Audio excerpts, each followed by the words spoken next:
हो गया। रेड बच रहा है।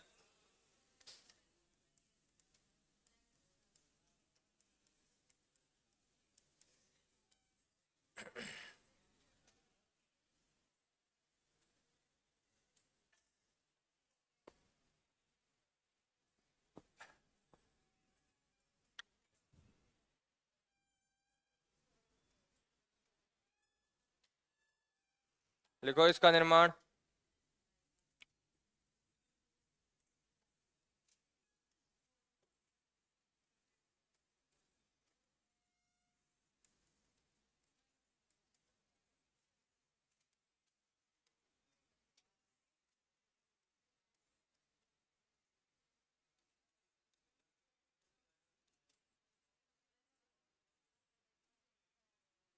सफेद फास्फोरस से किसका निर्माण होता है रे? रेड का निर्माण होता है। तुम दोनों रेगुलर क्यों नहीं आते? हाँ, तुम दोनों को बोल रहा हूँ। फिर वोट वोट डाल के आ जाता 19 तारीख को। चलो। तो देखो रे, एक चीज ध्यान रखना। व्हाइट कन्वर्ट किस में हो जाएगा? रेड में। और रेड कन्वर्ट एंड में किस में हो जाएगा? ब्लैक में। ये प्रोसेस याद रख लेना कि व्हाइट कन्वर्ट होता है रेड में, रेड कन्वर्ट होता है किस में रे? ब्लैक में, अपने समय समय के बाद में। ठीक है, अपने समय अंतराल के बाद में ऑटोमेटिक किस में चेंज होते जाएंगे। और ये जब इसके ऊपर सनलाइट पड़ जाएगी, ये किस में कन्वर्ट हो जाएगा? येलो में। किस में कन्वर्ट हो जाएगा रे? येलो में। ठीक है, तो ये चीज याद रखना, ये कैसे चेंज होते हैं कैसे नहीं होते। अगला पॉइंट लिखो इसमें।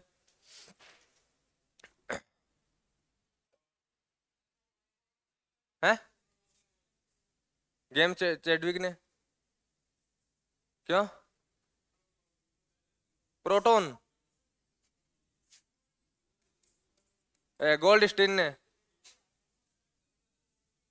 रदरफोर्ड ने नहीं, रदरफोर्ड ने नामकरण किया था। अरे गूगल तो क्या बता, गूगल का ऑथेंटिक थोड़ी है सारा का सारा।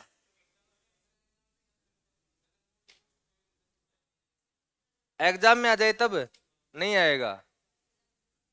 क्यों नहीं आएगा, कारण बता देता हूँ ना। एनसीईआरटी क्या मानती है? रदरफोर्ड नहीं मानती, गोल्ड स्टीन मानती है।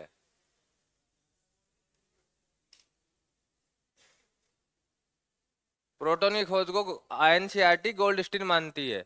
और यदि आपको देखना हो तो आप 9th की बुक उठाना। ठीक है, और चैप्टर 3 खोलना, उसमें आपको मिल जाएगा। ठीक है, आपने वो बुक लाने की जरूरत नहीं है। यदि आप इंग्लिश मीडियम के हो तो सीबीएसई वाली बुक डाउनलोड कर लो, हिंदी मीडियम के हो तो आरबीएसई वाली बुक डाउनलोड कर लो। ऐप के ऊपर पड़ी है, आपकी पढ़ने की हिम्मत होनी चाहिए। 3rd चैप्टर है, 3rd चैप्टर में आपको मिल जाएगा। 1st या 2nd पेज के ऊपर ही मिल जाएगा। ठीक है, खोजकर्ता गोल्डस्टीन ही है। ठीक है, और आपका जो शोधकर्ता है वो कौन है? रदरफोर्ड। क्योंकि पहले शोधकर्ता, प्रोटॉन की शोधकर्ता, वो जो आपका शरणोपत्री मॉडल था ना रदरफोर्ड वाला, उसकी उसके आधार पे दिया गया था इसका नामकरण। हाँ, तो इसका अगला पॉइंट लिखो रे। लिख देना, यह फास्फोरस,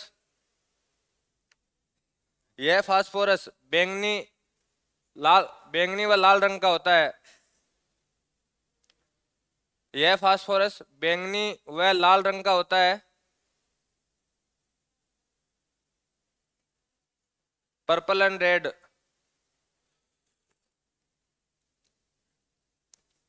इसी में चलने देना अगला। तथा यह फास्फोरस बैंगनी व लाल रंग का होता है। वो देखो इधर है, तीनों चारों जनी उस सीट पे एक जनी बैठी है, वहां जाके बैठ सकते हो यदि इतने परेशान हो रहे हो तो। आप नहीं हो रहे? हाँ, तो अब चुपचाप बैठे रहना। हाँ, यह बैंगनी व लाल रंग का होता तथा यह प्रकृति में जहरीले रूप में नहीं पाया जाता। तथा यह प्रकृति में जहरीले रूप में नहीं पाया जाता।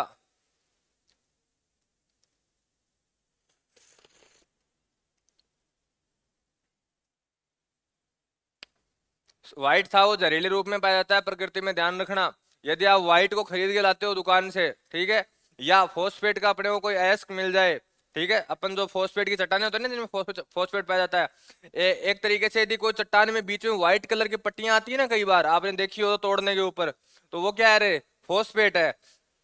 यदि वहां से उसको निकाल के उस प्रकृति में जो वो पाया जा रहा है और आप यदि किसी की जीभ के ऊपर रख दोगे तो उसका काम हो जाएगा कुछ समय बाद में। ठीक है, तो ये तरीके अप्लाई मत कर लेना। ठीक है, मैं जो बात बता रहा हूँ कि देखो आदमी दो तरीके से बात बताता है आपको। एक बताता है सेफ्टी के लिए कि भाई सेफ्टी रखी जाए, ठीक है, तो आप उसका प्रयोग किस तौर पे कर रहे हो वो आप पे निर्भर करेगा कि आपको 302 अच्छी लग रही है या सेफ्टी अच्छी लग रही है। तो ये चीज अपने हिसाब से देख लेना। हाँ, अगला पॉइंट लिखो रे, इसका उपयोग माचिस उद्योग में तथा इसका उपयोग माचिस उद्योग में तथा धुआं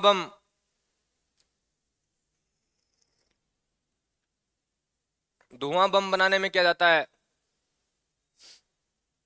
आप एक काम करना दोनों, ये कहानियां आपको थोड़ी कम ही समझ में आ रही होगी अब आज वाली, क्योंकि बीच में टॉपिक चल रहा है। इसकी सारी क्लासें मैंने यूट्यूब पे डाल रखी है, यदि आप लेना चाहो तो वहां से ले सकते हो रेगुलर वाली। ठीक है, अब तक 6 क्लासें हो गई हैं, आज वाली 7वीं क्लास है इसकी।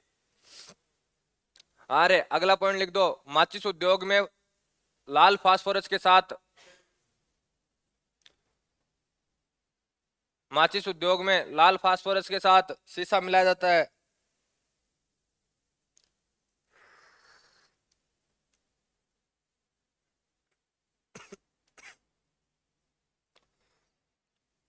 अगली हेडिंग लगाओ रे, काला फास्फोरस।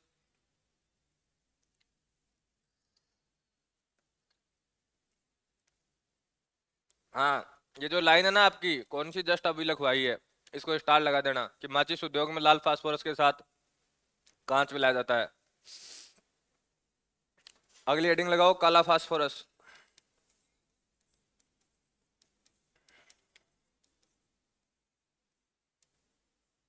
काला फास्फोरस।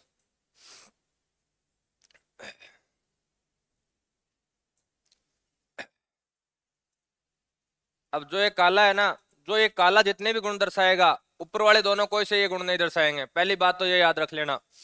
इन तीनों में जहरीला कौन सा है? व्हाइट वाला। ये दोनों जहरीले नहीं है। ठीक है, इसके यूजेज, अब एक बात तो, यदि ये जहरीला है तो इसका उपयोग कहाँ करते हैं? अरे व्हाइट वाला जहरीला है, कल लिखवाया था मैंने आपको कि ये नेचर में किस रूप में पाया जाता है? जहरीले रूप में पाया जाता है। इसका एक उपयोग होता है, आपने चूहे मारने वाली दवाई लाए हो कभी, जिसको पानी में मिलाते हैं? ठीक है, पानी में मिला के रखते हैं अपन कहीं भी। ठीक है, उसके ऊपर आपने या तो रेड पॉइजन नाम देखा होगा या और कोई दूसरा व्हाइट पॉइजन नाम देखा होगा, दो नाम देखे होंगे। ठीक है, उसके ऊपर कभी केमिकल कंपोजिशन पढ़ के देखना, उसमें आपको लिखा हुआ मिल जाएगा किसका प्रयोग किया जा रहा है। व्हाइट फास्फोरस का उपयोग किया जाता है। तो जो चूहे मारने वाली दवाई होती है उसमें किसका प्रयोग करते हैं? व्हाइट फास्फोरस का। इसके उपयोग कहाँ करेंगे? मैच में। ठीक है, मैच बॉक्स जहाँ निर्माण हो रहा है। इसके अलावा इसका उपयोग आपको कहीं नहीं मिलेगा। ठीक है, या धुआं बम बनाने में। धुआं बम कौन सा? जो पुलिस वाले मारते हैं। ठीक है, स्मोक बम जो होता है ना, उसका उपयोग किस में करते हैं? इसका करते हैं। ये है ना जो ब्लैक वाला, ये ब्लैक वाला ऐसी प्रॉपर्टीज दर्शाएगा, सारी की सारी ऐसी प्रॉपर्टीज है जो ये दोनों नहीं दर्शा रहे। ये दोनों अनस्टेबल हैं। ठीक है, समय के साथ अपना रूप क्या करते रहते हैं? चेंज करते रहते हैं। ये क्या है? आपका स्टेबल है, इसके बाद में ये कोई अपना रूप नहीं बदलेगा। सबसे बड़ी बात, ये विद्युत का सुचालक है। ये दोनों क्या है? विद्युत के कुचालक है, लेकिन ये विद्युत का क्या? आपका सुचालक है। ठीक है, तो लिखो पहला पॉइंट, लिख देना है सबसे स्थिर, यह सबसे स्थिर वह निष्क्रिय रूप है। स्टेबल एंड इनएक्टिव, यह सबसे स्थिर वह निष्क्रिय रूप है। अगला पॉइंट,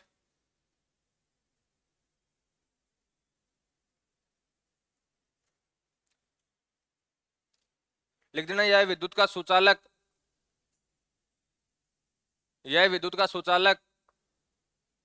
तथा यह विद्युत का सुचालक तथा इसमें धात्विक चमक पाई जाती है।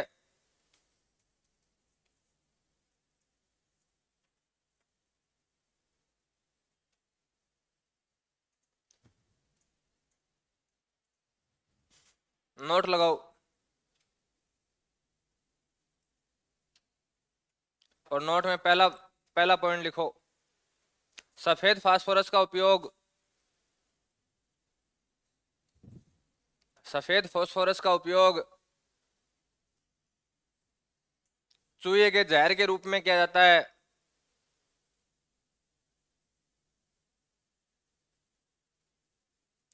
चूहे के जहर के रूप में किया जाता है।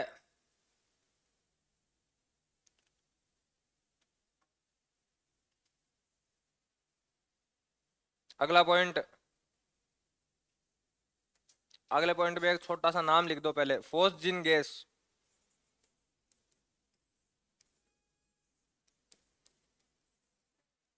फोस्जिन गैस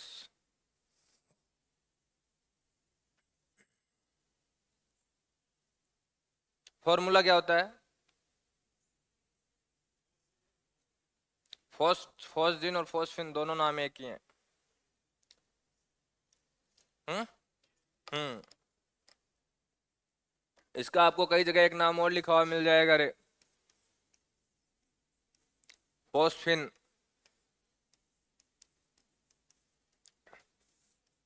फॉर्मूला क्या होता है? PH3।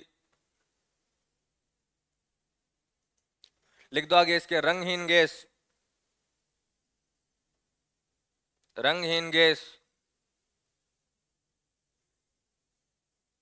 कोमा लहसुन या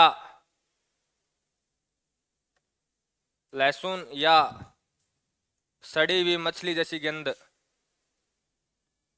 लहसुन या सड़ी हुई मछली जैसी गंध। इसकी गंध दो टाइप की होती है, तो आपको लहसुन आता है, लहसुन की गंध जानते हो, ठीक है। जिसको नहीं आती हो, कभी देसी लहसुन को छोलना घर पे, ये मार्केट वाला नहीं, जो बड़े बड़े पोथी आती है बड़ा नहीं, जिसकी छोटी पोथी आती है अपन घर पे उगाते हैं, उसको छोलना और फिर अपने नाखूनों को सूंघ के देखना, आपको लहसुन की गंध पता लग जाएगी, ठीक है।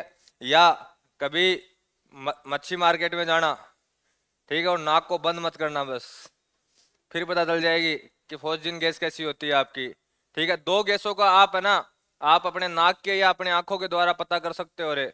कल एक का बताया था, किसका? अमोनिया का। अमोनिया जब तीव्र होती है ना, तो आपकी आंखों में क्या करती है? जलन करती है, और भयंकर वाली जलन करती है। यानी ये मानो कि 4-5 मिनट अपनी आंखों को आप बंद रखोगे, तभी आप नॉर्मल वे में वापस आ पाओगे, इतनी इतनी भयंकर जलन करती है अमोनिया, ठीक है। और एक आपकी ये फोस्जिन या फोस्फिन, ठीक है, इसका पता करना हो तो मच्छी मार्केट में चले जाओ आप, ठीक है। तो आपको वो जहां भी वो दुर्गंध आ रही है, वो किसके माध्यम से आ रही है रे? इसकी फोस्फिन की वजह से आ रही है, ठीक है। इस फोस्फिन की एक कंडीशन और है रे, ऐसे कार्बनिक यौगिक जिसमें क्या पाया जाता हो? फोस्फोरस पाया जाता हो।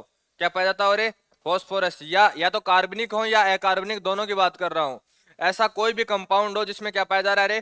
फोस्फोरस पाया जा रहा है, और उसका आप अवायवीय शोषण करोगे, अवायवीय यानी O2 की अनुपस्थिति में, ठीक है। दो शोषण होते हैं, वायवीय और अवायवीय, ठीक है। तो यदि आप O2 की प्रेजेंस में कर रहे हो तो वायवीय, और O2 की अनुपस्थिति में कर रहे हो, अब्सेंट में कर रहे हो, अरे ओए, तेरे मैं 2 दिन से एक चीज देख रहा हूं, तू जब शुरू में आया था ना, पढ़ता था, सारा काम बढ़िया था। कल तो तू पूरे दिन फोन पे लग रहा था, ऐसा किसका फोन आ रहा था? कल या परसों? हाँ, किसका आ रहा था? बार बार आ रहा था। हाँ, तो थोड़ा सा इन दिनों में क्या है, तू तेरे दोस्त ठीक ठाक बन गए, पहले तू अकेला बैठता था तो आराम से पढ़ाई करता था, अब क्या है, तो इनकी संगली में आ गया है।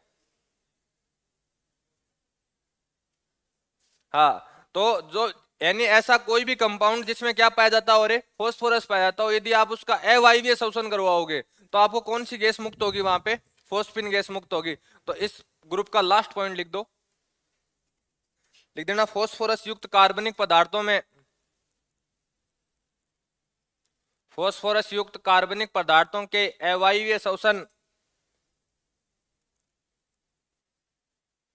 अवायवीय शोषण से फोस्फिन गैस मुक्त होती है। फोस्फोरस युक्त कार्बनिक पदार्थों से, फास्फोरस युक्त कार्बनिक पदार्थों से या कार्बनिक पदार्थों के अवायवीय शोषण द्वारा फोस्फिन गैस मुक्त होती है।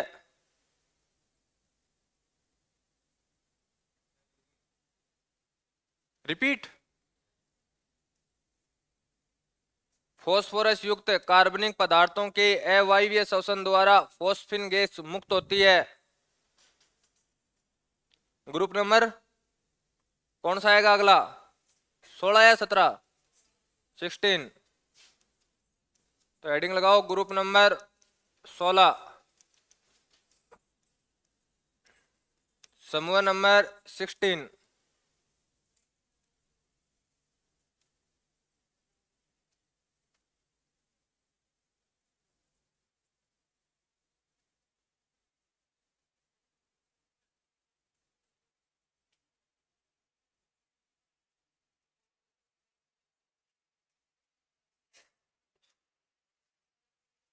ग्रुप नंबर 16 समूह नंबर 16। ये कौन सा परिवार है रे? कौन सा परिवार? चैल्कोजन परिवार। क्यों कहते हैं इसको?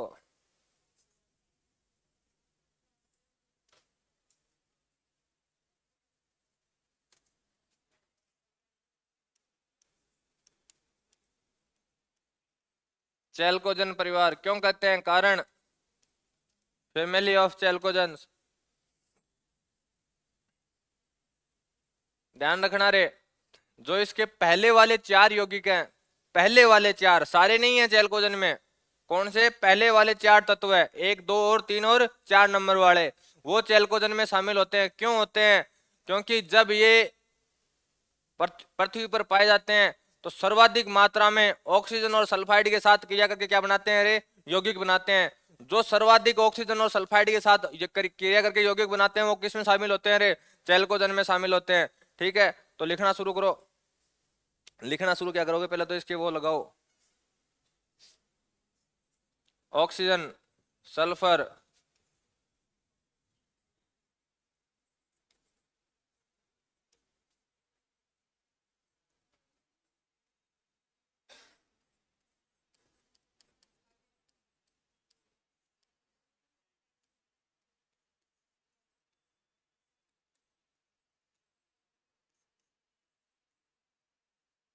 सेलुनियम है क्या? सेलेनियम है।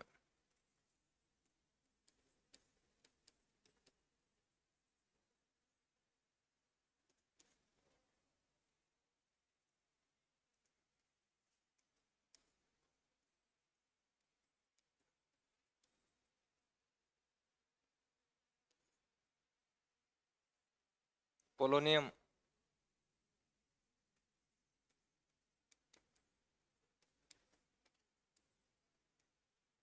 ये 2 याद रख लेना रे सिर्फ इसमें, ऑक्सीजन और सल्फर, बाकी अपने काम के नहीं है। टेलुनियम, टेलुनियम होता है। ये जो इंग्लिश मीडियम लिखने वाला है ना, ये आर्ट का स्टूडेंट है।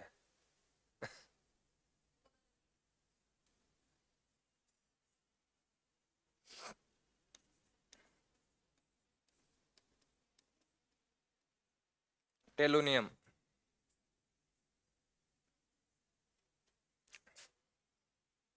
शॉर्ट ट्रिक लिख दो रे,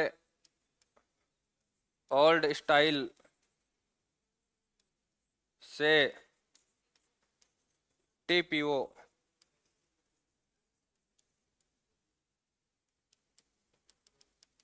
ओल्ड स्टाइल से टीपीओ,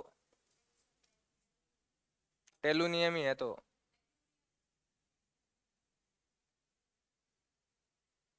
ये हिंदी में जो लिखा है हमने ये सही है, मैं इतना पता है। टेलुनियम ही होगा, यही होगा, आप ये लिखो। अभी मैं 2 मिनट पहले ही बोल रहा था गूगल ऑथेंटिक नहीं होता।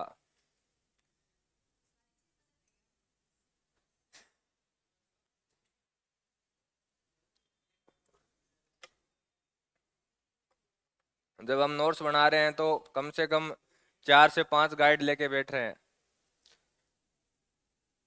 इलेक्ट्रॉनिक विन्यास लिखो रे इसका, जहां आपने पिछली बार P3 किया था वहां P4 कर दो।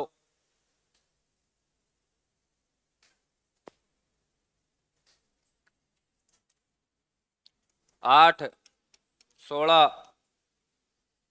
34, 34 आएगा ना रे? 54 या 56?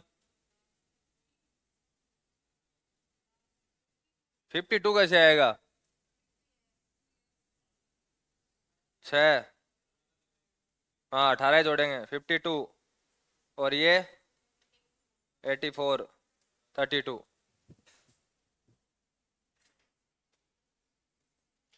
इलेक्ट्रॉनिक विन्यास लिख दो। Helium 2s2 2p4, neon 3s2 3p4, argon 4, 3d आ गया ना यहाँ तो, 3d10 4s2 4p4, krypton 4d10 5s2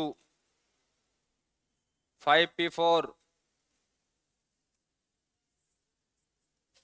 xenon 4p 4f14 5d10 6s2 6p4,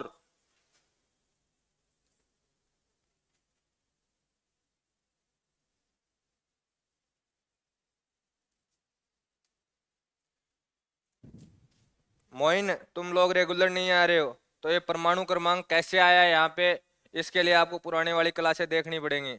जो रेगुलर नहीं आ रहे हैं ना, उनके लिए एक ही ऑप्शन है, पर पुराने वाली क्लासें देखो।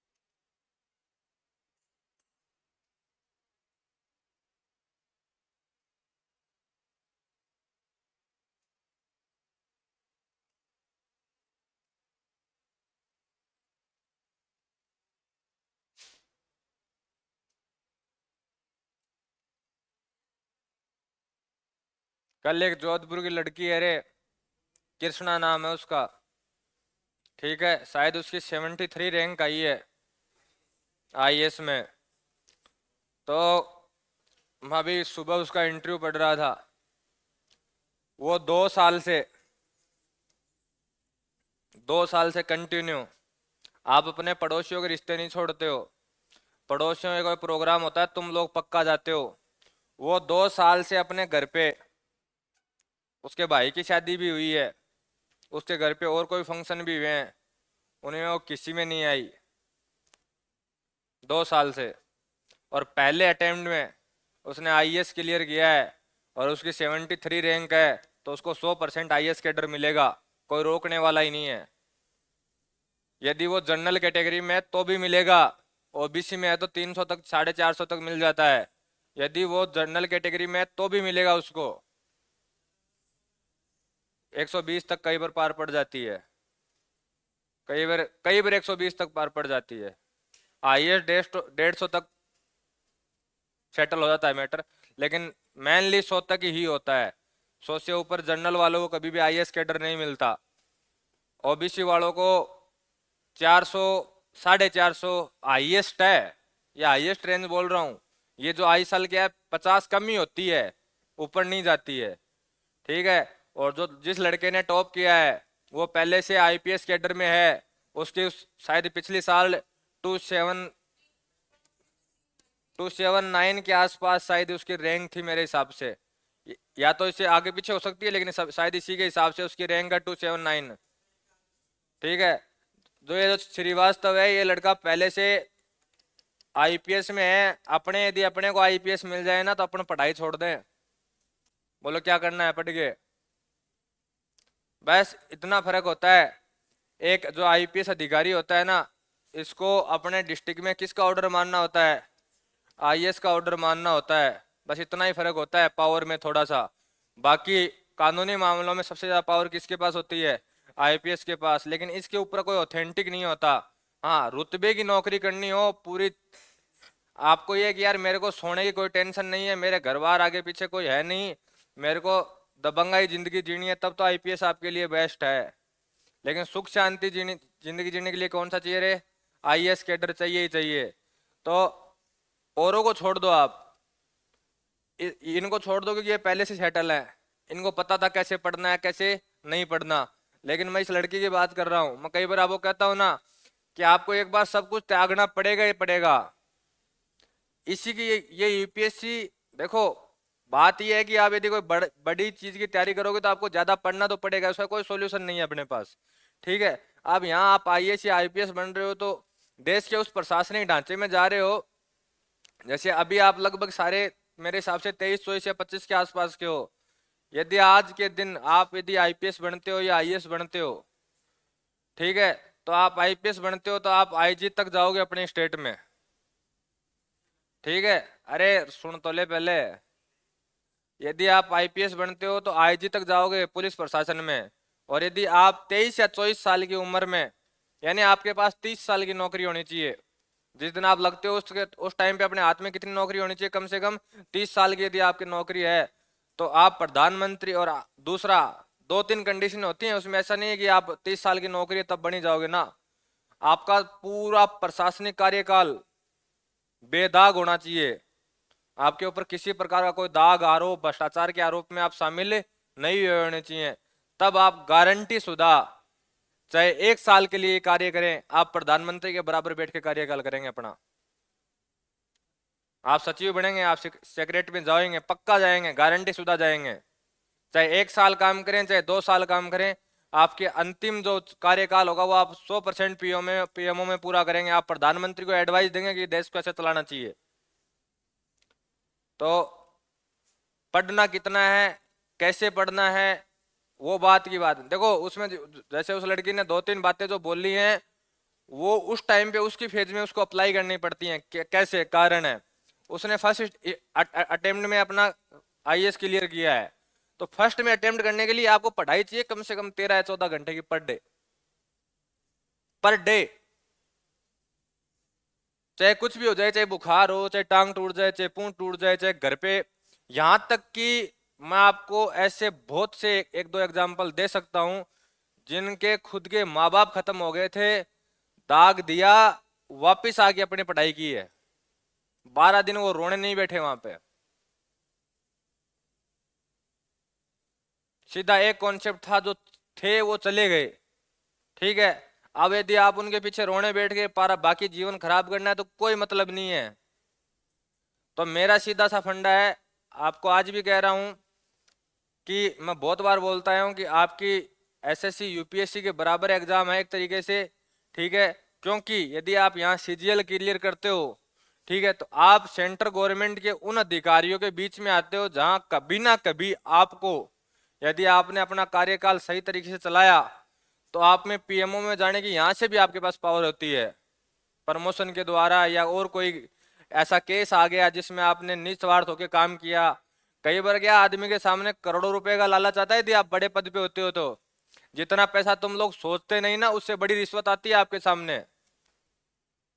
यहां तक बोल जाएंगे लोग कि सिर्फ पैसे के बराबर आपका जितना वेट ना उतना आपको तोल देंगे, आपके साथ पुख्ते बैठ के खाएंगे, क्योंकि कांड ही ऐसे किए हुए होते हैं कईयों के। ठीक है, तो उस टाइम पे आपका ईमान मरता है कि जागता है, वो क्या है वो पता नहीं है। हाँ, नंदू तो कह रहा है मेरा तो मर जाएगा।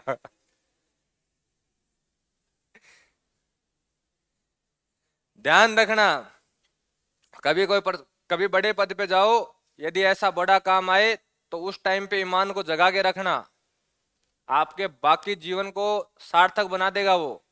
उस दिन यदि ईमान को मार लिया ना तो पूरी जिंदगी डर के निकालोगे कि कब लपेटे में आऊंगा, पूरी जिंदगी। क्योंकि यदि, देखो एक बात बताऊं, यहाँ इस अपन यदि ये कहें कि इसको पूरा भ्रष्टाचार मुक्त कर सकते हैं, नहीं कर पाओगे। ठीक है, लेकिन ये तो है ना कि यदि ऐसा कोई मैटर हो कभी कि देश की छवि को यदि उससे नुकसान होता हो ना, तो वहां यदि आदमी अपना ईमान बेच दे तो उससे बुरा कोई नहीं है। तो ऐसे मौके लाइफ में बहुत आते हैं जब आप गवर्नमेंट डिपार्टमेंट में बैठते हो तो पढ़ाई करो। ठीक है, 1 2 आदमियों को फॉलो कर लिया करो कि हाँ पढ़ना है, पढ़ना है, पढ़ना है। और अभी भी कह रहा हूं 8 घंटे सिटिंग ले आओ।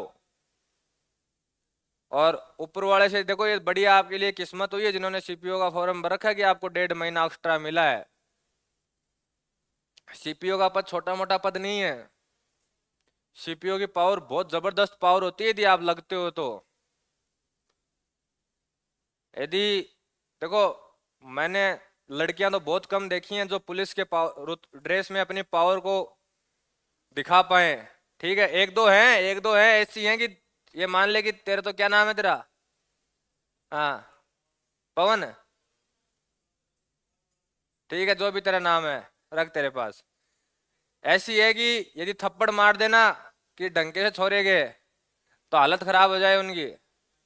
ठीक है, तो लेकिन बहुत कम है। लेकिन लड़का अपनी पुलिस प्रशासन में सीपीओ की पोस्ट पे जाता है तो पूरे प्रशासन, ये मानो कि पूरे पुलिस पावर के मजे ले सकता है सेंट्रल गवर्नमेंट में। और सेंट्रल गवर्नमेंट में सबसे पावरफुल आईपीएस के बाद में यदि कोई एग्जाम कंडक्ट की जाती है पुलिस प्रशासन के मामले में तो वो सीपीओ है। ये बात आज ही आपको बता रहा हूं। आपको 3 पावर मिलती हैं जिनमें देखो बाकी में क्या पावर नहीं मिलती, बस एक ड्रेस मिलती है जिनमें आपको सलामी ठोकनी है पूरी जिंदगी भर। यदि आप कांस्टेबल हेड कांस्टेबल लग गए जीडी फीडी में, मैं सीधी बात करता हूं। ठीक है, बाकी यदि आपको पावर का मजा लेना है तो 3 एग्जाम दीजिए, या तो आईपीएस दीजिए, या सीपीओ दीजिए एसएससी की, या फिर आरएस में डीएसपी की पोस्ट के लिए काम कीजिए। ये 3 जो आपको पुलिस प्रशासन का मजा दे देंगे पूरा। लेकिन ये ध्यान रखना, देंगे तो 1 साल ही, 2 साल बाद में दुखी हो जाओगे। क्योंकि जो तुम्हारा सोने का टाइम होगा वो दूसरों का जागने का टाइम है, और वो जागे तो तुम्हारी नींद हराम होना पक्की है। ये क्लियर बात है। यदि आपके इलाके में कुछ भी हुआ तो उसके रेस्पॉन्सिबल कौन रहेंगे? आप रहेंगे। चाहे वो घर पे बैठे थे पीछे से वो कुछ भी कर जाए, रेस्पॉन्सिबल आप हैं। दूसरा, एक एग्जाम्पल और देता हूं आपको। सुनील नरेन को कौन जानता है? सुनील नरेन केकेआर का प्लेयर, वेस्ट इंडीज प्लेयर, कौन कौन जानता है? जानते हो सारे। आदमी को उसका जैसा ऑलराउंडर होना चाहिए। है गेंदबाज, अपनी जिंदगी में उसने क्या की है? सिर्फ और सिर्फ गेंदबाजी की है। वो आदमी जब बैटिंग करने आता है ना तो बड़े से बड़े बॉलर की एक बार हालत खराब कर देता है। और कल उसने शतक मारा है, कल उसने शतक मारा है ओपनिंग करके केकेआर के लिए। तो कहने का मतलब रहे कि जिंदगी में इतने ऑलराउंडर हो कि पता चले कि आपको कभी भी स्विंग मारनी है ना अचानक, नहीं यार ये काम ऐसा नहीं होगा, ऐसे करना पड़ेगा अपने को, तो तुरंत की तुरंत। ये दोनों कामों में होना चाहिए रे, दोनों कामों में। दोनों कामों का अर्थ, एक तो पढ़ाई में, यदि किसी रिश्ते से आपको लग रहा है कि यार इस रिश्ते में फंसे रह गए तो बर्बाद हो जाएंगे, तो तुरंत की तुरंत स्विंग मार जाओ, तुरंत की तुरंत, तो बच जाओगे। यदि फंसे रह गए तो कहीं ना कहीं लटकोगे, ये पक्की बात है। और आजकल क्या है, अब मैं बताऊं, तुम लोगों में लगभग 95% का रेशियो ऐसा है कि कहीं ना कहीं रिश्ते में फंसे हुए हो, डायरेक्ट या इनडायरेक्ट। मैं बताता हूं ना डायरेक्ट और इनडायरेक्ट का कैसे है। मान ले नंदू तेरी है, ठीक है, तो मोइन तेरे को गाइड पक्का करेगा, करेगा कि नहीं करेगा? करेगा ना। तो ये मोइन है ना, ये इनडायरेक्ट फंस गया ना। ठीक है, तो या तो फंसो मत रे, या एक दूसरे पे बोझ मत बनो। पढ़ाई में सपोर्ट करने का पहला काम रखो, एक दूसरे का कैरियर बनाने का काम पहला करो रे। ठीक है, क्योंकि मैं आपको ये कहूंगा ना कि मत फंसो तो तुम ज्यादा फंसोगे, सीधी सी बात है। तो यदि फंसते हो तो कैरियर बनाने का काम करो, ना कि किसी के ऊपर बोझ बनने का काम करो। या जिंदगी में ऐसा काम तो कभी मत करना जो ये कुछ चिंदे चोर करते हैं ना, कि मेरे को छोड़ गई तो मैं फलान कर दूंगा, ढिमकान कर दूंगा, कोई एसिड डाल देता है, कोई फलान कर देता है, कोई और कर देता है। ऐसी सोच तो जिंदगी में मत रखना। एक चीज ध्यान रखना, देखो मैं बताऊं आपको, कईयों के क्या है, रियल सिस्टर होती है, कईयों के कजन सिस्टर होती है, है तो सिस्टर ही ना। एक बार उसको दिमाग में ले आया करो, यदि ऐसे दिमाग में ख्याल आते हैं तो, और कुछ नहीं। या उस बाप का चेहरा ले आया करो कि यार मैं ऐसा करूंगा तो उस बाप के पास पूरा समाज उसको क्या कहेगा। अपने धरती पे सबसे खतरनाक चीज है समाज। आप सबसे बच जाओगे, इससे नहीं बच पाओगे, कितने के मुंह बंद कर दोगे। तो इसलिए कह रहा हूं, पढ़ाई करो, पढ़ाई करो, काम आएगी, जरूर काम आएगी। मैं इतना कह रहा हूं। हाँ, आज मान लो आपके, मान लो कई बार मैं कहता हूं कि पढ़ाई अकेले गवर्नमेंट नौकरी के लिए जरूरी नहीं है। आपको कई बार किस्मत का साथ भी चाहिए होता है। जरूरी नहीं है कि गवर्नमेंट नौकरी अपने हाथ में आ ही जाए, लेकिन यदि आपकी पढ़ाई की हुई है ना, तो आप कहीं ना कहीं कुछ कर लोगे, आप कभी परेशान नहीं होगे। यदि आप पढ़े हुए नहीं हो ना, तो आपके देखो बताऊं, जिसकी थोड़ी सी एजुकेशन लेवल, जिन माँ बाप का एजुकेशन लेवल थोड़ा सा जरा कम होता है, नहीं पढ़ पाए पुराने वाली परिस्थितियों में, तो आज वाले अपने वाले छोटे वाले बच्चे नहीं है, कई बार बोल देते हैं आपको इतना ही नहीं आता। जिस दिन आपको कोई ये बोल देगा ना कि आपको इतना ही नहीं आता, तो उस दिन आप देखना कि आप उस जहां भी बैठे हो वहां से उठ नहीं पाओगे। क्योंकि बोला कौन है, एक छोटा सा बच्चा बोल गया आपको। तो इसलिए पढ़ाई बहुत जरूरी है, पढ़ाई किया करो, कहीं ना कहीं नंबर पक्का आ जाएगा। यदि ओरिजिनल तरीके से पढ़ाई करोगे तब, नहीं करोगे तो कहीं नहीं आना है। ये पहले ही बता देता हूं, कहीं नहीं आना है, दूर दूर तक नहीं आना है। 8 घंटे चाहिए तो चाहिए ही चाहिए आपको। हाँ, यदि आपका किसी दिन यदि आपके 8 घंटे खराब हो गए हैं तो उसको कवरिंग करो कैसे भी, क्लास में। हाँ हाँ, क्लास के अलावा 8 घंटे हैं। क्लास वाले से क्या होता है, इनसे कुछ नहीं होना। 8 घंटे चाहिए ही चाहिए, वो भी कब, जब आप बैठे हो। और उस 8 घंटे की मैं पढ़ने का तरीका बहुत बार बता चुका हूं, बार बार बताऊंगा तो सही नहीं है।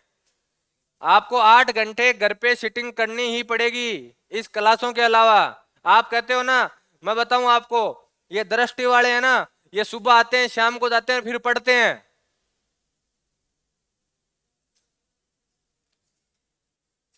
यहाँ आपको टाइम मिलता है, लेकिन आप यहाँ लफंगागिरी ज्यादा करोगे, यहाँ पढ़ोगे नहीं, और रूम पे तो उसे ज्यादा करते हो। हैं, दृष्टि सेलेक्ट क्यों नहीं हुए, क्यों नहीं हो रहे हैं ना। जयपुर तो अभी ब्रांच शिफ्ट हुई है ना।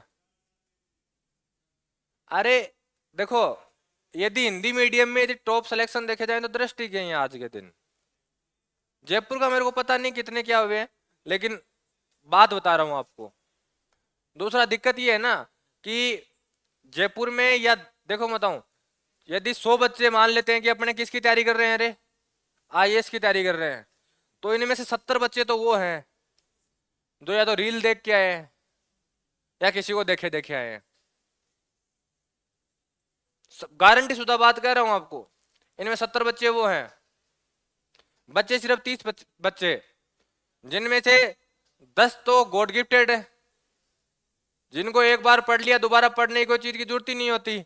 और 20 है ना, वो कर रहे हैं तिगड़म, वो बेचारे कर रहे हैं कि कैसे ना कैसे पार हो जाए, कैसे ना कैसे करके पार हो जाए। ये 30 ही हैं पढ़ने वाले यहाँ। एक्चुअल आप देख लो ना। देखो एक बात बताऊं, यहाँ आज के दिन शायद दृष्टि के सेंटर में यहाँ 7,000 बच्चे हैं मेरे हिसाब से, 7,000 के आसपास पक्के बच्चे हैं जयपुर सेंटर में। इनके सेंटर ऐसे कितने होंगे और ऐसी कितनी कोचिंग होंगी, एक ही तो है नहीं। ठीक है, लाखों में तैयारी कर रहे हैं। फॉर्म देखना आईएएस से कितने के भरे जाते हैं, फिर बैठने वालों की संख्या देखना कितने के बैठते हैं एग्जाम में। फॉर्म तो सारे भरते हैं, शौक शौक में सारे भरते हैं। एग्जाम देने तो मैं कहता हूं ना, आधे से ज्यादा जाते ही नहीं। कईयों को तो पता ही नहीं चलता कि हो कब गई परी। एक्चुअल बता रहा हूं आपको मैं।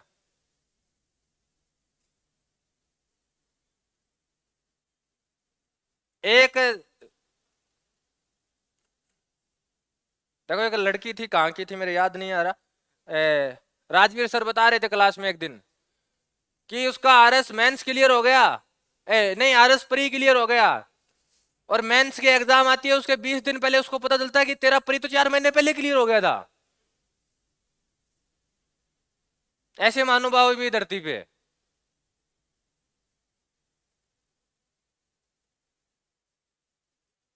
तो रेगुलर पढ़ाई करनी करनी पड़ेगी। आज आपको देखो अभी कह रहा हूं आपकी सीजीएल सीपीओ जो सीपीओ कर रहे हैं वो तो कंटिन्यू अपने 6-7 घंटे कंटिन्यू रखो। ठीक है, ऊपर वाला मेरी एक ही दुआ है कि आपका सीपीओ का परी क्लियर हो। लेकिन यदि किसी कारणवश नहीं होता है तो आप आज अपने पास कौन सा महीना चल रहा है, अप्रैल, ये मान लो गया, इसको ये मान लो गया, ये अपने पास महीने बचे मई, जून, जुलाई, अगस्त, सितंबर, अक्टूबर, नवंबर, 7 महीने। 7 महीने का अर्थ होगा 210 दिन। ठीक है, 210 दिन आप 8 घंटे अर्थात 1600 घंटे आपको देने हैं। और मैं चैलेंज करके कह रहा हूं आप 1600 घंटे ईमानदारी से दीजिए। सीजीएल की परी भी क्लियर होगी, मेंस भी क्लियर होगा, लेकिन 1600 घंटे ईमानदारी से चाहिए आपके। उसमें आपको किसी दूसरे के प्रति ईमानदार नहीं होना, खुद के प्रति हो जाओ कि हाँ आपका खुद दिल और दिमाग दोनों ये बात कहने चाहिए कि हाँ मैंने ईमानदारी से 1600 घंटे दिए हैं। मैं लिख के दे रहा हूं आपको कि आप सीजीएल की मेंस और प्री दोनों क्लियर करोगे, दोनों क्लियर करोगे, कोई रोकने वाला नहीं है आपको। और ये अपने पास आने वाले टाइम में लास्ट मौका है, सही तरीके से देखा जाए। इस बार आपके पोस्टें ठीक आएंगी, ये बता देता हूँ सीजीएल की। लमसम 20,000 के आसपास पोस्टें आएंगी आपकी। और 20,000 पोस्टें सेंट्रल गवर्नमेंट की बहुत होती हैं, क्योंकि इस बार कुछ शायद सीएचएसएल की कुछ पोस्टें उठा के सीजीएल में टेक दी थी, 2-3 पोस्टें। और एक पोस्ट शायद सीपीओ की भी निकाल दी इन्होंने यहाँ से, एक पोस्ट शायद सीपीओ की भी निकाल दी है, और वो भी सीजीएल में चली गई है। पता करना पड़ेगा, मैं आपको कल देख के बता दूंगा कौन सी निकाली है। एक पोस्ट निकाली है शायद इन्होंने, शायद 1-2 दिन में आपके पास नोटिफिकेशन आ जाएगा। तो अपने पास पूरे पूरे 7 महीने हैं प्री के लिए। मेंस के लिए आपको कितने महीने देते हैं एक्स्ट्रा? 2-3 महीने। यानी सीधी सी बात मानो अपने पास कितने महीने आ रहे, 10 महीने हैं। अब उन 2-3 महीनों में अपने इतनी भयंकर तो तैयारी कर नहीं सकते मेंस की, अपने को पहले से करके लानी पड़ेगी। ठीक है, तो पहले से करके तैयारी रखो। सबसे बड़ी बात एक शुक्रिया मानो आप लोग कि ये लोग आपके प्री और मेंस का सिलेबस लगभग 90% एक रखते हैं। बाकी एग्जामों में किसी में जिसमें प्री और मेंस होती है ना, उसमें सिलेबस मैच नहीं होता, किसी में सिलेबस मैच नहीं होता है। आप आरएस उठा के देख लो, आपको परी में सब्जेक्ट पढ़ने पड़ रहे हैं कम, और आरएस जो मेंस क्लियर, परी में तो क्या है, आप एक बात बताऊं, परी में तो 9 सब्जेक्ट पढ़ के भी अपन प्री क्लियर कर सकते हैं आरएस की। 9 सब्जेक्ट में मात्र सब्जेक्ट हैं 23 जो पढ़ने हैं, और पढ़ने ही पढ़ेंगे, कोई ऑप्शन ही नहीं है। आईएएस में जाओगे तो 2-3 कम कर देना बस। आईएएस में कम सिलेबस है आरएस से, आरएस में ज्यादा है। दूसरा आरपीएससी ऐसे क्वेश्चन पूछ लेती है जो किसी को पता नहीं होती। आरपीएससी भैंसों की संख्या तक पहुंच देती है, चलती बोले भैंसों की संख्या बताओ राजस्थान में कितनी है। आईएएस में ऐसे क्वेश्चन तो नहीं आते। आईएएस इजी पड़ता है पढ़ने वालों को, क्योंकि वहाँ एक ऑप्शनल सब्जेक्ट होता है। ऑप्शनल सब्जेक्ट में 500 नंबर का होता है। 500 में आप जिस सब्जेक्ट में आपकी कमांड है, ठीक है, यदि बढ़िया कमांड है तो आप 300 नंबर कवरिंग कर लेते हो। 300 नंबर बहुत होते हैं आईएएस में। आप 300 ले आए तो ये मानो कि आप गारंटी शुदा टॉप 100 रैंकों में शामिल हो। हाँ, पहले टॉप 10 में आना किस्मत का, आपकी लिखने की शैली का, आपकी राइटिंग कैसी है, आप कैसा लिख पा रहे हो, उन पे सब में निर्भर करता है। और पहले टॉप 10 में आने के लिए आईएएस में, आरएस में रूल लागू नहीं है। टॉप 10 में आने के लिए आपकी कम्युनिकेशन स्किल इतनी बेहतरीन होनी चाहिए। ठीक है, आपका नॉलेज कितना है उतना मायने नहीं रखता, लेकिन आपकी कम्युनिकेशन स्किल है ना सामने वाले के साथ वार्तालाप करने की, आप अपनी बातों से सामने वाले को कितना इंप्रेस कर पा रहे हो, ये आईएएस का इंटरव्यू का सबसे बड़ा फंडा है। आरएस में तो अभी देख लो आप कि जो टॉपर लड़का था उसके 49 नंबर थे आरएस में इंटरव्यू में, मात्र 49।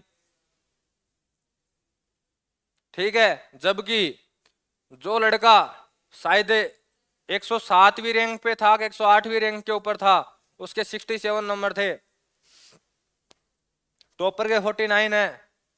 टॉपर तो टॉपर रहे इसलिए गया क्योंकि उसके 450 नंबर हैं कॉपी में।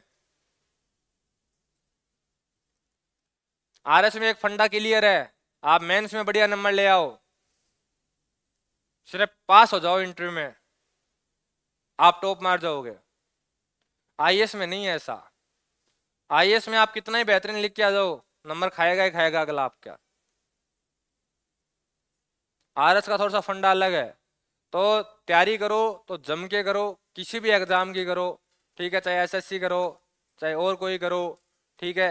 एसएससी करते हो तो एसएससी की सारी एग्जाम दिया करो, किसी को छोटा मत करो, क्योंकि आपके एसएससी का सबसे बढ़िया पैटर्न मेरे को ये लगता है कि लगभग सारी एग्जामों का सिलेबस क्या है, एक है।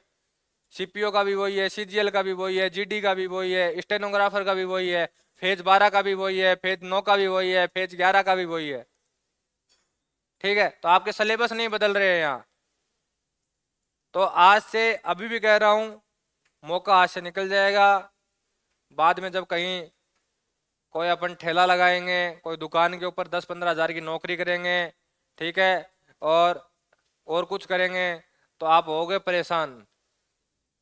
यदि नौकरी नहीं लगो तो एक स्किल जरूर कमा लेना, स्कूलों में पढ़ाने की नहीं, स्कूलों में मत पढ़ाना की, कोचिंग सेंटर में पढ़ाने की। स्कूल में पढ़ाना और कोचिंग सेंटर में पढ़ाना दिन रात का फर्क है। स्कूल वालों में तुम बच्चे को डरा भी सकते हो, यहाँ डराने का कोई काम नहीं है। तो ये चीज ध्यान रख लेना पहले से ही, या तो पढ़ाने की स्किल ले आओ या नौकरी के ले आओ, दो ही काम, बेहतरीन जिंदगी कटेगी। और यदि पढ़ाने की लानी है ना तो पढ़ाई अभी छोड़ देना, मैं सीधा कहता हूँ, पढ़ाई अभी छोड़ देना, उस सब्जेक्ट में इतनी कमांड बनाओ, ठीक है, कि आप अगलों को डिलीवर कर पाओ। देखो एक बात बताऊं सीधी सी, आज के दिन डेटा की कमी नहीं है, डेटा कहीं से भी ढूंढ लेगा अगला, ठीक है।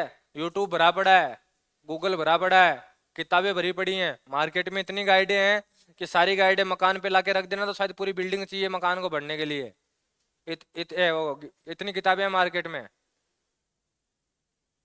तो बस बात है डिलीवर करने की, कि आप कैसा डिलीवर कर पा रहे हो, सबसे बड़ा खेल है पढ़ाने के मामले में।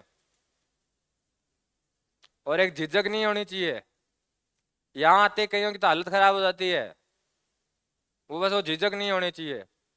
जब भी कभी जिंदगी में यदि 5 जने बैठे हों ज्ञान दे रहे हो तो आप भी ज्ञान देना शुरू कर दिया करो, और ज्ञान ऐसा दिया करो कि पांचों के पांचों चुप हो जाएं। यदि आप में ये कला है कि आप ज्ञान दे रहे हो और पांचों के पांचों चुप हो गए, आपको सुन रहे हैं, और समय ऐसा बंदा कि रात के 1 बज गए पता ना चले, तो ये मान लेना कि आप में वो काबिल है कि आप यहाँ खड़े हो सकते हो। ये पक्की बात आ रहा हूं। तो पढ़ो। आज क्या है, मेरा ज्ञान देने का सुबह से पहले से मूड था, वो क्या है, मैं वो इंटरव्यू पढ़ा तो मेरे क्या है थोड़ा सा दिमाग क्लिक हुआ कि अपनी वाली बात किसी ने फॉलो तो की। मैं कि भाई मैं आपको एक बात कह रहा हूँ, आपको पढ़ाई करने के लिए आपको घर से, पहली बात तो घर से दूर रहना पड़ेगा। जो घर पे रहते हैं वो पढ़ाई नहीं कर सकते, क्योंकि घर पे हजार लफड़े हैं, हजार लफड़े हैं घर पे। कभी पिताजी ने कोई डायलॉग मार दिया तो पूरा दिन उस डायलॉग के सोचने सोचने चक्कर में चला गया कि यार पिताजी ऐसा बोल क्यों गए। शाम को पिताजी ये फोन कर दें, बेटा घर पे आ, तो पूरी जिंदगी के पूरे पोती पानडे याद आ जाते हैं, बोले यार कौन सा कांड खुला, कौन से के बारे में डिटेल होगी आज। तो कोशिश करो कि यदि आपके घर की इतनी है क्षमता तो आप घर से बाहर रहो कुछ समय के लिए, 1.5 साल के लिए, लेकिन 1.5 साल के रह के ना वो 1,00,000-1.5 लाख को पानी मत पा देना, बोलो गए भैंस पानी में, वो मत कर देना। पढ़ाई करना, और पढ़ाई इतनी दिल खोल के करो कि हाँ कोई नहीं यार, नंबर नंबर आ जाए तो वेल गुड, दोनों पक्ष साथ लेके चला करो हमेशा। पहली बात तो ये रखो कि नंबर आए ही आए, किसी कारणवश नहीं आया तो आपके पास इतनी कम्युनिकेशन स्किल होनी चाहिए कि आप अपना सिस्टम बिठा सको। क्योंकि आज के टाइम देखो एक सीधी सी बात है, आप किसी फील्ड में चले जाओ, प्राइवेट नौकरियों में भी नॉलेज बिना कुछ नहीं है। एक्सपीरियंस बोल देते हैं, नॉलेज बोल देते हैं, तो एक्सपीरियंस का तो आप कब रिप्लेस कर पाओगे जब आप में नॉलेज होगा। और नॉलेज 2 तरीके का होता है, एक प्रैक्टिकल, एक बुक का नॉलेज। जिसके जिंदगी में बचीट खाए में उसको प्रैक्टिकल नॉलेज है, ठीक है। और जिसको घर वालों ने ऐसे दिए ना, बोले ले बेटा बोले पापा 8.5। बोले बेटा 9 ले। ठीक है, और पापा को आपने बोला 8.5, क्या कहा? जोड़ जोड़ की बता। हाँ तो 7200 रुपये ही है, तो ठीक है मैं 100 रुपया एक्स्ट्रा भेजूं, तू जूस पी लिए 7300 रुपया भेज दिया। ठीक है, जिनके साथ ऐसा हुआ है और जिन्होंने रियल में देखा है कि यार परिवार में कैसे घर चलता है, वो ठीक है। जिनको ये 9,000 10,000 मिलते हैं ना, जा बेटा गाड़ी, गाड़ी सुपट गया। जो गाड़ी से आते हैं, 4 व्हीलर की बात कर रहा हूँ, बाइक की बात नहीं कर रहा हूँ। बाइक से तो आदमी को आना ही आना पड़ेगा। ठीक है, जो 4 व्हीलर से आने लग गया है ना, वो पढ़ाई नहीं कर सकता। ये क्लियर फंडा है, क्योंकि उसको वो एसी की हवा है ना, और वो गाड़ी की सीट है, वो अलग ही फीलिंग दिलाती है। बोले अपन पढ़ेंगे, वो पढ़ने वाली उसको फील दिलाती नहीं है। पढ़ने वाले पढ़ते हैं, नहीं देखे मैंने, कोई अपवाद हो तो पता नहीं। आपकी बहन का, मौसी की लड़की का, तो आपको पार्टी देनी चाहिए हमें। हैं? नहीं, पार्टी तो आपकी लगती है, वो तो आई नहीं यहाँ पे। क, कल भाई ये ज्यादा बड़ी पार्टी नहीं, टॉफी तो खिला सकते हो। टॉफी खिलाएगी भाई सबको। है? कोल्ड ड्रिंक है? कोल्ड ड्रिंक का बजट नहीं है। देखो, जो अगला दे ना राजी खुशी, वो ले लेना चाहिए। चाहे वो 1 रुपए की 16 टॉफी आती है ना, वो ही मंगा लो। वो गोलियां किस किसने खाई है 1 रुपए वाली, वो छोटी छोटी और खाई है। और वो संतरे वाली खट्टी मीठी सब खाई है। एक वो सिम्मा गोली आया करती थी, वो भी खाई है। चलो बढ़िया बात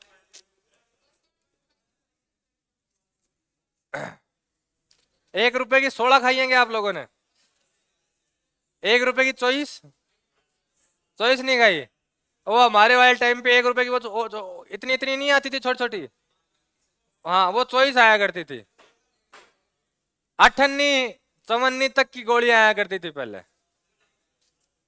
5 रुपए ना, 5 रुपए वाला सिक्का। जब हम दूसरी तीसरी क्लास में थे, तो वो हमारे लिए बहुत बड़ा पहाड़ हुआ करता था। कहाँ खर्च करेंगे रे? 5 रुपए में ना, वो आपके वो क्या नाम है, वो एक थैली आया करती थी, चटक मटक खाई हुई है? चटक मटक, जिससे जीभ लाल होती थी, खाई हुई है? हाँ, छोरियों को देख देख के खाना सीखा होगा। ठीक है, तो बाकी बात टाइम हो गया रे। आज इंग्लिश की क्लास है आपकी?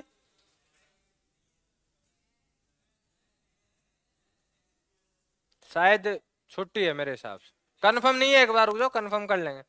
है देवेंद्र, मैसेज कर।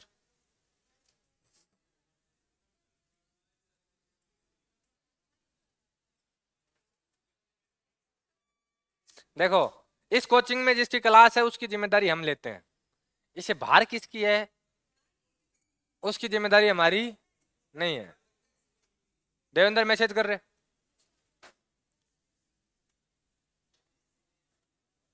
और मोइन तू रेगुलर क्यों नहीं आता?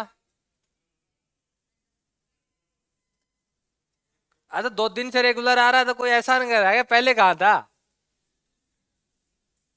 और ये नंदू भी आजकल रेगुलर नहीं आता, लावणी कर रहा है। हो गई, गेहूं वेहूं निकाल लिए? अच्छा।